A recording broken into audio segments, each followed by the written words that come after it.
আজকে আমার মনটা খুবই খারাপ, কারণ আম্মু আজকে চলে যাবে।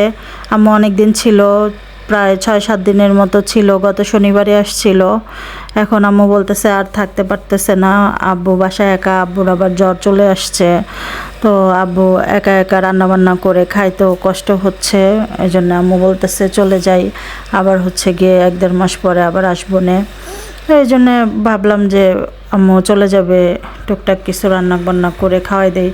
প্রতিদিনই কিছু না কিছু রান্না করছি, এই জন্য আম্মু বলতেছে যে এত বেশি কিছু এই গরমের মধ্যে রান্না করার দরকার নাই, টুকটাক কিছু রান্না কর, এত কিছু আমি খাইতেও পারবো না, আর এই কয়েকদিন তো খাইছি যা খাওয়ার।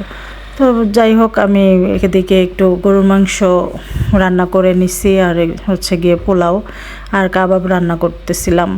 তো আম্মু বলতেছে যে চলে যাই, ঠিকমতো থাকিস তোরা। আসলে এইসব কথাবার্তাগুলাই অনেক খারাপ লাগে, যে মেয়েদের বিয়ে হয়ে গেলে বাবার বাড়ি থেকে চলে আসতে হয়, যেখানে জন্ম হয়েছে, যেখানে বড় হয়েছে, সব কিছুই ছেড়ে একটা সময় চলে আসতে হয় শ্বশুর বাড়িতে। খুব খারাপ লাগে আসলে, নিজের এলাকা মানে সব কিছুই নিজের চেনা পরিচিত সব রেখে অপরিচিত এলাকায়, অপরিচিত জায়গায়, অচেনা মানুষজনের সাথে নিজেদেরকে সব কিছু মানে স্যাক্রিফাইস করে মানিয়ে নিতে হয়। তারপর হচ্ছে সবাইকে আপন করে নিতে হয়, অচেনা অজানা মানুষজনগুলোও সব আবার আপন হয়ে যায়। তো এইভাবে সম্পর্কটা আসলেই বদলে যায়, তাই না?